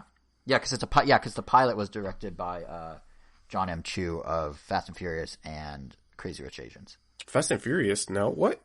Yeah. Didn't he direct Fast and Furious? Nope. Yeah, he did. Didn't he? Or no, he did. Yeah, he did. He did like the later Fast and Furiouses. Nope. You're thinking of James Wan. No, I don't. Nope. He has never done. Oh, you're right. He has never done. I am. You're right. He did. Jesus. He did. G.I. Joe apparently and Step Up. Yeah, you're right. I got mixed up. Wow. Yeah, I got mixed up. Oof, embarrassing. Anyway, so that is the Lucasfilm side. Should we do Marvel or should we do Pixar? What do you guys want to do next? Don't even ask. Just start with one. Okay, fine. Let's just do Marvel. Get it out of the way. Marvel's the one that feels the most logical of what's already happened. Like Marvel's the one I have the least problems with because they already established that this is how they do Marvel. So it doesn't feel like they're like trying to retrofit a different formula on, but they're going all in on it. So like, I don't know if you guys saw trailers for any of the stuff they showed. I didn't because I am a huge MCU fan, so I don't want to be spoiled for anything. Fair. So for those who are curious, there are trailers out there for WandaVision, Falcon and the Winter Soldier, and Loki. They're all out within the first half of 2021. They'll be all out by June. WandaVision, I'm not going to spoil anything, Ken, but WandaVision I think looks the coolest of the bunch because it's really playing with the format. I did see the original trailer that they showed for WandaVision. Yeah. That does look cool. So I'm really into the fact that like Marvel's first foray into an MCU TV show, not to be confused with Agents of S.H.I.E.L.D., which was a TV show set in the MCU. You know what I mean by like the difference there. But the fact that they're playing with the fact that they're on a TV, like that it is a TV show is really kind of cool because like it looks like Falcon and Winter Soldier, from what they showed, is like a 6-part miniseries, and that's it. Mm-hmm. Loki is kind of its own. It feels like a spinoff from the trailer versus something that ties in more directly. So we'll see. I mean, from there they do Hawkeye. That comes late 2021. And they have a whole second slate of shows that they didn't show anything, but they have one starring John Cheadle, Armor Wars. Yep. Yeah. It's going to be something about Tony Hawk's biggest fears, but not actually involved. Did I just say Tony Hawk? Tony Stark, but not actually involve Robert Downey Jr., it seems. And then they're doing Secret Invasion, which is what happens with Sam Jackson now that he's on a ship. And then they have Ironheart, which is the one I know least about, to be honest. But that one was announced too. Riri Williams. Yeah. At one point in the comics, Tony dies, and so Riri Williams takes up the mantle of Iron Man. She calls herself Ironheart, and she has a AI Tony Stark with her. Interesting. I wonder if they'll get him to record lines for that. Because he's sort of already said he's going to come back in some capacity. So I think that was for Black Widow. Oh, right. Yeah. Which, interestingly, still going to be in theaters in May. No Disney Plus release. Very clearly, as you look at like Disney's lineup here of however many shows. So Warner Brothers took the approach of, we're just going to do everything. 2021's a write-off. Let's just squeeze whatever money we can out of it by getting HBO Max subscriptions and not worry about the long-term ramifications because we're AT&T and we don't know how to do things without thinking about, we don't worry about consequences. That seems to be their motto. I mean, they bought DirecTV and completely tanked it. So unlike Warner, which is doing that, Disney Plus is actually, or Disney's picking and choosing what to put in theaters. So the big budget stuff, like the big popcorn flick stuff, that's all going to still be in theaters. The stuff that they don't have as much faith in, including a lot of the live action remakes like Peter Pan and Wendy and Pinocchio, those are now going to be on Disney Plus. And then there's some that will be in both, like the next Disney animation movie, I'm forgetting what it's called, Something in the Dragon, which is going to be a premiere access title on Disney Plus and in select theaters. So they're not doing the Warner, like, everything goes. They're kind of doing this weird like, trial and error approach. We'll see if that works for them, but I don't know how I got on this side tangent, but I just thought it was kind of interesting that they're taking such different approaches, Disney and Warner. But yes, that's only half the shows that Marvel has in the works. The other half is already announced Moon Knight, Ms. Marvel, She-Hulk. What's interesting about those is they confirmed that Mark Ruffalo is going to be in She-Hulk. Ms. Marvel's star is going to end up in Captain Marvel 2. So, like, they really are doing the whole interweaving thing. Really disappointed that they didn't announce the lead actor for Moon Knight, because there was rumors that it was going to be, what's his name? Oscar Isaac. Well, he is Solid Snake. Oscar Isaac in the MCU, that'd be awesome. That would be really cool. He is Solid Snake as well. They just announced that movie's never going to happen. You don't think so? No. God, no. That's never going to happen. I mean, I thought that for the Uncharted movie, and then there was Tom Holland at the Game Awards going like, hey, I'm filming Uncharted. They want to involve Kojima, but they also don't want anything to do with them. I also don't like the director of the Metal Gear Solid. Did you like Kong Skull Island? Because he's the director of that. Oh, yeah. No, that movie's fine. He just turns out to be not a very good person. There's some allegations out there. And he very adamantly believes that he is going to be directing this movie, even though it's never going to happen. And he when the Black Widow trailer came out, he was like so offended. He's like, "This is just Metal Gear." Like, dude, you're not gonna make this movie. Like, just I mean, stop. so who cast Oscar Isaac then? What happened? Like, what studio cast Oscar Isaac if the movie's not happening? Like, or is it just gonna be in development hell? Studios like cast and hire directors all the time. That doesn't mean that it's gonna happen. True, it could be in development hell for a while. Yeah, Yeah, that's true. No, it's gonna stay in development hell for as long as we're alive. All right, fair. Anyways, keep going. Yeah, so that's what's coming to MCU. The one thing that caught my eye, again, I think because it's just kind of this one's a little different, but they're doing a Guardians of the Galaxy holiday special in 2022, inspired by the Star Wars holiday special. Cool. So parody of that. It's a parody, but they're going to be filming it in tandem with Volume 3. James Gunn will be doing it. And they also announced that Groot is getting his own little mini-series thing it's like a series of short films, I guess, called I Am Groot. Again, that kind of feels like the droid thing to me. Like, it's just kind of these little silly little things, so that could be kind of cool, which is also something that Pixar's doing that's kind of interesting, is they're doing one, I think it's called Popcorn or something like that. And it's just going to be little vignettes about Pixar Popcorn, yeah. It's going to be little, like, bits, little shorts starring characters you know, which is what I feel like Doug Day should have been. They don't need a whole show about the dog. They could just do shorts about the dog. But we'll see what characters pop up. It starts streaming next month, Popcorn. So, but I didn't even mention the Marvel movies, which the most normal part of the conversation of all of this is, there's another Ant-Man coming. There's I love the name. Doctor Strange coming. Quantumania. I love it. Yeah, it's a pretty good name. I love how this next phase of movies, with some exceptions, are going a little wacky with the naming, because you have Ant-Man and the Wasp, Quantumania, you have Thor, Love and Thunder, Doctor Strange in the Multiverse of Madness. I love it. Yeah, I think it's great. They are definitely I think they saw how well they were able to pivot Thor, and and how well Guardians of the Galaxy does is kind of a looser, sillier thing. And I think they're just leaning all the way in on that because they see – because the biggest complaint about Marvel movies for a long time and what kind of hurt the DC movies was the whole like it's so dark and serious and brooding and blah, because that was the tone that, The Dark Knight really and Batman Begins set as kind of like this is what like good superhero cinema is. So they all sort of went in on that, at least outward facing, even though like, obviously Marvel movies have some silly moments. But I feel like now they're sort of reacting to that a little and sort of course correcting. So it is leading to some kind of sillier, cooler naming and themes and ideas, right, which I'm all for. Yeah. They also announced, interestingly, not surprisingly, but interestingly, that Fantastic Four is now officially in the MCU, and it'll be directed by the Spider-Man director. So excited for that. Yeah, I'm looking forward to that. This announcement was actually getting a lot of hate because apparently a lot of people don't like Far From Home. Really? I really enjoyed Far From Home. I love Far From Home. Should we talk about all the casting news about the next Spider-Man? Now, they didn't mention the next Spider-Man in the presentation, but... I guess really quickly, let's talk about it.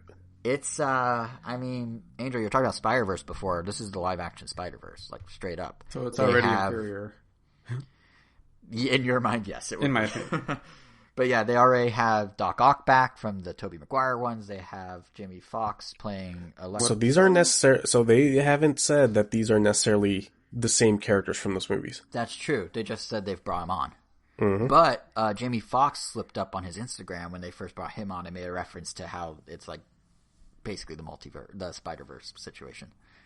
And now there's rumblings that they have basically closed deals with Andrew Garfield and Emma Stone, and they're working on Tobey Maguire.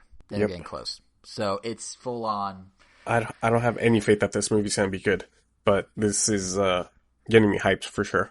Yeah, and then the tie-in here is Doctor Strange is going to fill the Tony Stark sort of mentor role now that Robert Downey Jr. is out of the franchise, and that opens up the door to making this multiverse really happen. And that kind of bothers me because Homecoming was very dependent on Tony, and I didn't mind that. I know a lot of people did because like, oh, Spider-Man should be his own character. But this is a much younger Spider-Man than the ones that we've seen before, so of course he's gonna need some sort of mentor. And Far From Home was all about the fallout from Endgame and how he doesn't have Tony anymore. And that movie ended like with Peter sort of realizing that he doesn't need to live in the shadow of Tony. And now he'll be in the shadow of Doctor Strange. Yeah, and now the fact that they said, oh yeah, and now he's going to be mentored by Doctor Strange is like, well, didn't we just get off this boat? That he does need somebody. So that kind of bothers me. I do wonder if they're using mentor loosely, because it may be that Doctor Strange just provides answers to what's going on with the multiverse and helps kind of guide through that versus like a, here's how to be a hero type of thing. Mm-hmm. Well, I would hope that they would do that instead. Yeah. But yeah, it is kind of funny that they're like, you're an independent guy, except now here's this other character to sort of guide you. Oh, you didn't talk about Hawkeye, which is the thing that I'm most excited about. Yes, because they're introducing Haley Steinfeld as who I love. I thought she was great in Bumblebee. I really liked her in Bumblebee. Oh, not even that. I just have the biggest crush on her. Oh, I just really liked her in Bumblebee. And B, this Hawkeye, going by the logo, is going to take inspiration from the Matt Fraction run of Hawkeye, which is widely considered as one of the best comic book runs of, I guess, like the last 10 years. Has it been 10 years? I haven't read Ninja Turtles. No, dude. The Matt Fraction run of Hawkeye is so good. It's its own special little story. It's oh man, I gotta reread that one of these days. It's so great. I do think one really nice thing about what the MCU has achieved, and now obviously I kept saying, they're cookie cutting it with Star Wars, but it is cool, is that even for Star Wars, and it's cool even in how like FX is getting an Alien show now, and like Disney's basically doing this to every brand they have. But I think it's really cool. It's really weird that Disney owns Aliens now, but that's the world we live in. But it's really cool that the way these franchises have been accepted in like the zeitgeist and the depth at which they can now go allows them to do stuff like a multiverse or do stuff like multiple people playing like they can transition Hawkeye. Like the whole Hawkeye series is about Haley Steinfeld's character becoming the new Hawkeye essentially. And Falcon and Winter Soldier is about Falcon now has that shield and everything. So it's really cool that we're getting to the point where they can do these deeper, more frankly convoluted storylines and actually have them make sense and have them kind of digestible in these different ways and then sort of intertwine them. While I don't think everything needs to be intertwined, the fact that they are able to do that and have people be able to follow it along and have it in these high budget ways versus just like a comic book is really cool. Like, and it took a lot of groundwork by like Kevin Feige, whatever his name is, to be able to get audiences like mainstream, not people that follow comic books, not people that know the ins and outs of this stuff, audiences to kind of get on board with that.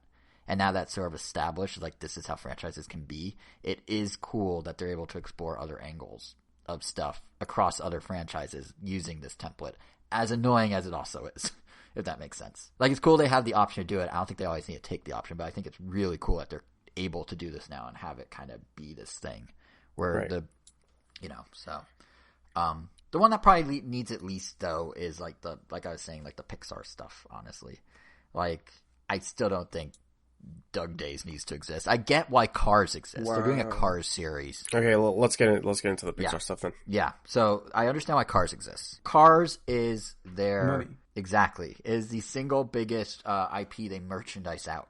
So if you can make Cars, you cowards didn't see the Planes movies. We did. We should talk about that. We did watch. Angel and I watched Cars 1, 2, and 3 back to back to back. Cars 2 is whew, but 3 actually I kind of liked, and 1 wasn't bad. Angel, how bad was Cars 2? That's pretty bad. Set pieces wise was pretty cool. We saw a car die. That was actually pretty dark.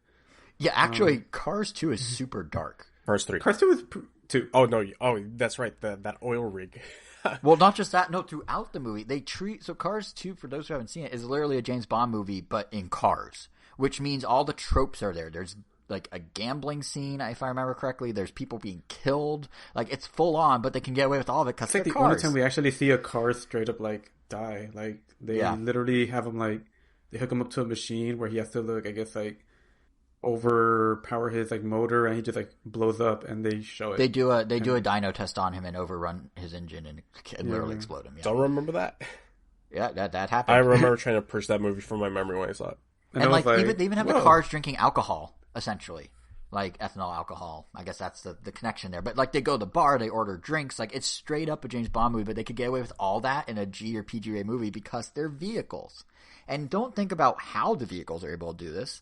Just accept that they are. Hate it still because it's not good. But then be kind of impressed that Disney made a surprisingly like normal like spy movie with violence, but with cars. It's really strange.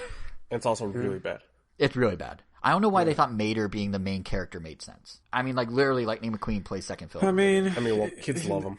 It's the same thing with Dory. They thought revolving a movie around Dory would be a good idea, and then. But Dory, like Finding Dory, wasn't Still haven't seen Finding Dory. as bad as Finding Nemo. It's definitely not as bad. It's definitely not, yeah. What was weird about Finding Dory is they basically followed the same story beats. They just flipped around the story. That's true. That one was more pointless than bad. Yeah, it just kind of was. It was not, pardon the pun, treading water. But Cars 2 was just, I don't know. It was weird because if you went from Cars 1 to Cars 3, it'd actually be a really good, like, pretty tight story of these, Lightning McQueen rising up, Lightning McQueen sort of sunsetting his career, like kind of the bookends. Cars 2 felt like what a TV show of Cars could be. Like, you're in the world and you're just doing random other stuff just to sell merch. Like, if Disney Plus existed when Cars 2 came out, it would make more sense as a show, I think, like as like a weird spin-off show.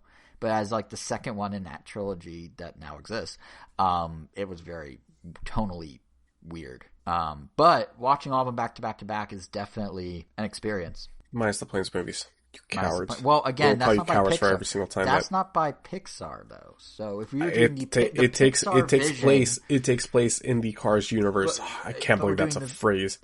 The cars are bugs. I mean, the bugs are cars. That's the thing. That's the thing that's so weird is that phrase of it takes place in the X universe is now true for everything Disney makes. And again, it's cool that culture is at that point, but also like really, really. So, but yeah, so a Cars show actually does make sense to me. I think if they want to do more weird spy stuff in a Cars TV show, go for it. Make your money, Disney. Go sell some toys. But what's actually kind of nice about the Pixar stuff is they also announced original things. So Pixar's actually doing an original IP as a show called Win or Lose about a softball team in middle school, I think, a middle school softball team. So that's kind of interesting, just because they're actually letting Pixar do original stuff. And even on the movie side... And this seems like the most normal... Unless I didn't see...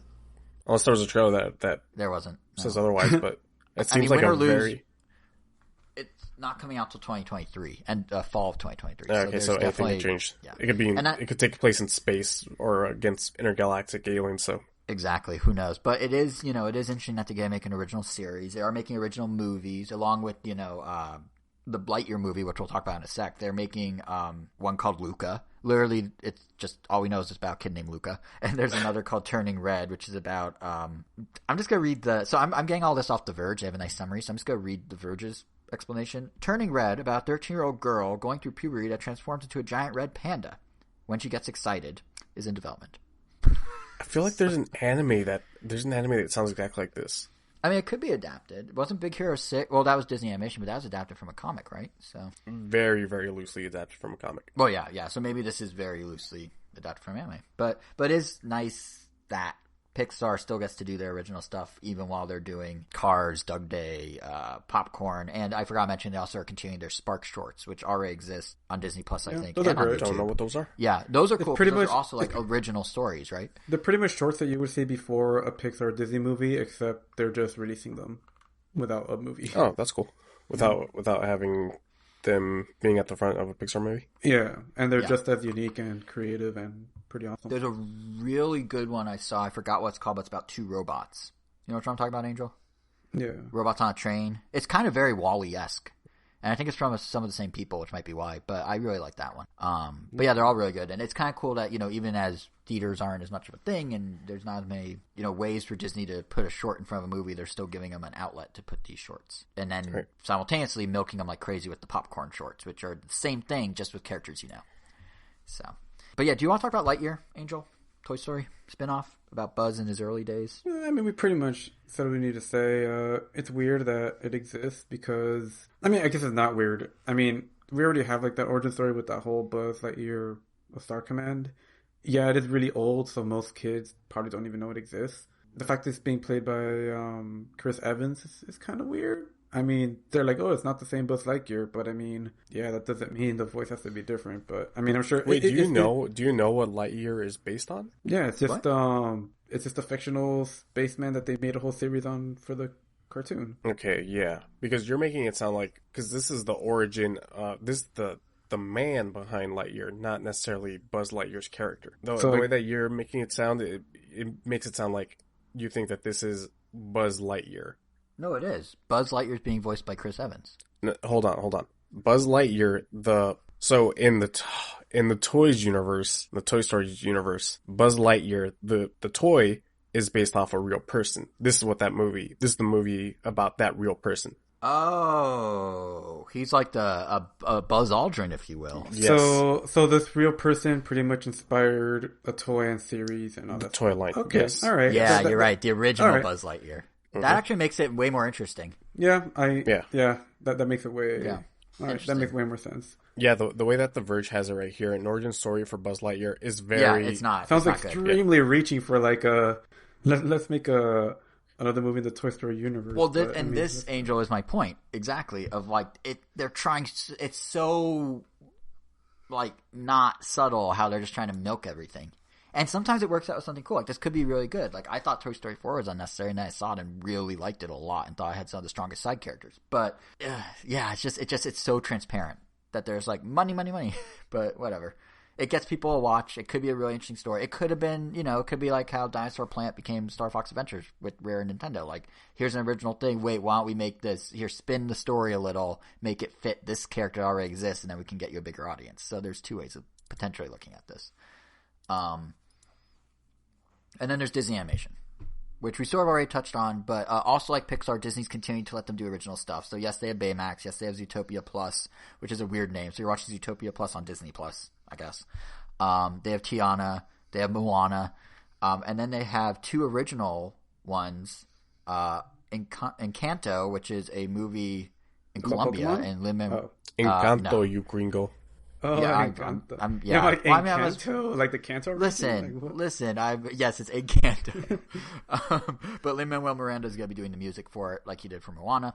And Iwaju, I think, which is a original series that they're making in partnership with another company. And all this stuff that we've been talking about is over the next 3 years. So yes, it's like 10 of each, 10 Pixar, 10 animation, 10 Star Wars, 10 Marvel, but it's over a pretty long period of time. And they're also making an Ice Age series for Disney Plus because weirdly Disney owns Ice Age as well, which sounds strange to say, almost as strange as Aliens. So that's what Disney announced. Technically they announced a little bit more. What am I forgetting? The Will Smith and Chris Hemsworth show. Oh yeah, the National Geographic show they're doing. Yeah.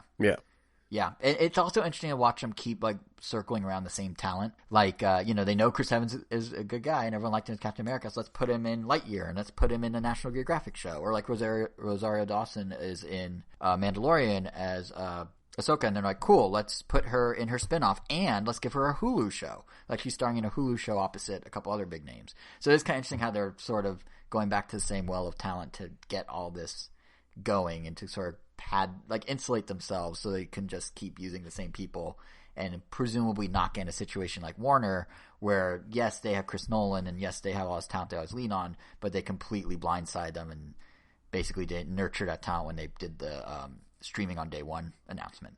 So Disney at least is good at taking care of their people, I guess is a better way to put it. Didn't know that Noah Hawley was going to be doing the Aliens TV show. That's actually very exciting because Noah Hawley is the showrunner for Fargo and Legion, and those are two very, very good shows. I haven't watched either, but I've heard that they're very good at adapting their source material and running with it. Yeah. Yeah, so that's pretty interesting. And apparently Ridley Scott is overseeing it in some capacity. So well, there goes all my hopes. Yeah, so I was about to say it could either be a good sign if he sticks to the OG Aliens, or it could be kind of weird if he goes Prometheus and Covenant route. Although honestly, I didn't mind Prometheus. Covenant was weird, but Prometheus it was different, but I was okay with it. But yeah, so that's all the Disney stuff. That was literally half an hour of us just running through announcements. That's how much they announced. But it's cool to know all this is coming, but at the same time, again, I wish there's some more original stuff in there. I think we only named 4 original things from the studio, 5 maybe from the studios we know. Hulu's doing a bunch of stuff. Marvel can't really have anything original unless they just straight up make an original character, which I doubt that they would ever do. Oh, true. Yeah, that's fair. I shouldn't include Marvel in that. Yeah. Star Wars. Really, the only original stuff that you're ever going to get from Disney now is just the Disney side of things. Yeah, that's true. Yeah, fair. I didn't really think about that. Yeah, so I guess we did get and for that, to be fair, it was about a 60-40 split old, new. So that's not bad. Yeah. That's a lot of content to consume. On the Marvel side, Hawkeye is definitely what I'm most excited for. The Lucasfilm side, I guess Andor. I'm really excited for Rogue Squadron. And then on the Disney side, I'm going to count Pixar as the Disney part too. that Buzz Lightyear movie sounds pretty cool. Wouldn't it be funny if after all this, I'm really can't wait for Doug Days, given how much I was bashing that. Do you not like Doug? I like Doug. I don't understand how you make a whole series out of a dog that goes squirrel. That's literally his only thing he does. Like, well, they're gonna show you the other things that he does. I just feel like it would be better as one of those Pixar popcorn shorts. Because that was like the big like repetitive joke, but he did more than that. He pretty much talked normal sentences. Yeah, but my point is he's not, to me, that interesting of a character. I feel like there's better. Memorable. He is because of Squirrel. Yeah, but I just feel like I don't know. I feel like that's gonna be an animated version of Lassie, essentially. That's my guess. Which I'm fine with. Yeah, but it just seems like that to me seems like they could have done. I don't know. I guess. I think it would have been great to give him a couple popcorn shorts and then move on. But they're going to do a whole series. So, anyway. But for the most part, yeah, a lot of exciting stuff coming out of Disney. Some of it may be unnecessary, but a lot of it is pretty cool. And so that's what I've been doing the last 2 weeks. I felt like all those announcements, even though they're in the span of 3 hours, felt like 2 weeks worth of What news. is Raya and the Last Dragon? It's just another Disney original movie like Moana. Yeah, and that comes out in March, and that's the one that's going to be on Premier Access on Disney Plus and in theaters simultaneously. So does that mean they have no confidence in Soul compared to this one? I think they have no confidence in theaters being open for Soul. Then why charge $30 for this other one that isn't going to be in theaters anyway? I think because they are trying to smooth over relationships with their theater partners a little better than Warner did. I think they are basically telling the theaters, hey, listen, screen our movie. We will have it on Disney Plus as well, but don't worry, people have to pay more than if they just came to your theater. I think they're trying to keep that relationship going. So when Black Widow comes out, when the fourth phase of MCU stuff hits, they can still have every theater be fully on. When Rogue Squadron comes out and other Star Wars movies, they can have theaters fully on board with them and give them as many screens and everything, and not have the kind of weird turbulence that currently Warner and the movie theaters are experiencing. Because AMC's chewing them out, Warner. And I'm sure if Warner came back in 2022 and said, "Here's our movies," they'd take them. But Disney's sort of priming the pump so Disney can say, "Oh, we're opening across from the Batman with Spider-Man. Why don't you give us some more screens? Remember when we had your back?" So I think that's probably why. But Soul, there's no chance that they're going to get in enough theaters to recoup this year. Is Tenet out yet? It comes out this week. Oh, this week? All right. Yeah. I'll probably check that out. Yeah, I'm going to watch. I think next QC I'll be wanting to talk about that. Oh, not next really QC. Right. It's Quarantini's next QC, isn't it? Yes, sir. Yeah. I guess you got something else to say? No, that's actually, go ahead and segue into that. You got something else to say, punk? No. Spit it out. I don't. All right. Well, anyways, next episode we will be doing the Quarantinis, the first and hopefully only annual Quarantini that we do. Let us know what you thought about this episode.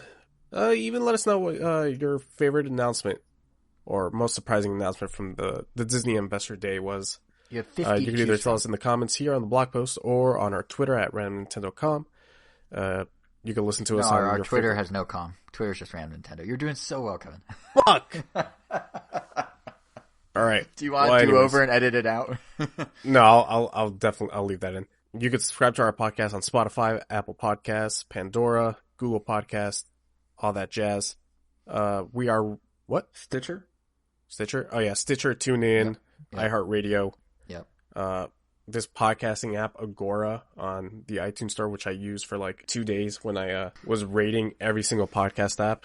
And do I still have the notes? I pretty much went through every podcast app and rated their discoverability options, their interface. That maybe I'll put that up somewhere at some point. Maybe a Medium post. I don't know.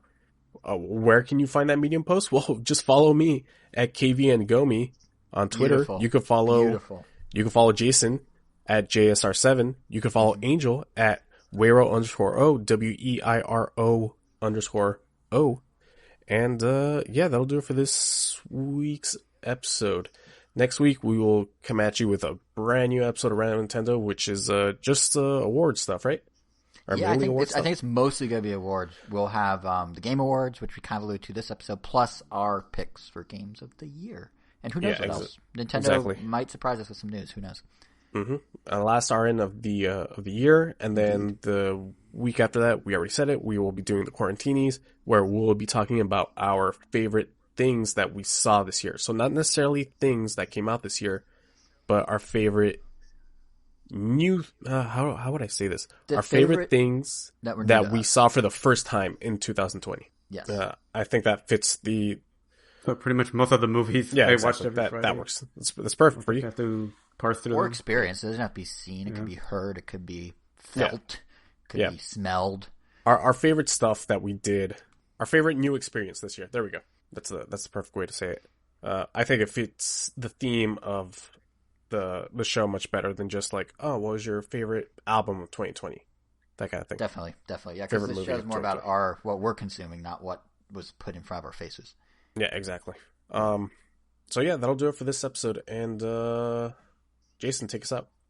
Disney, chill out a little, please. Too much news.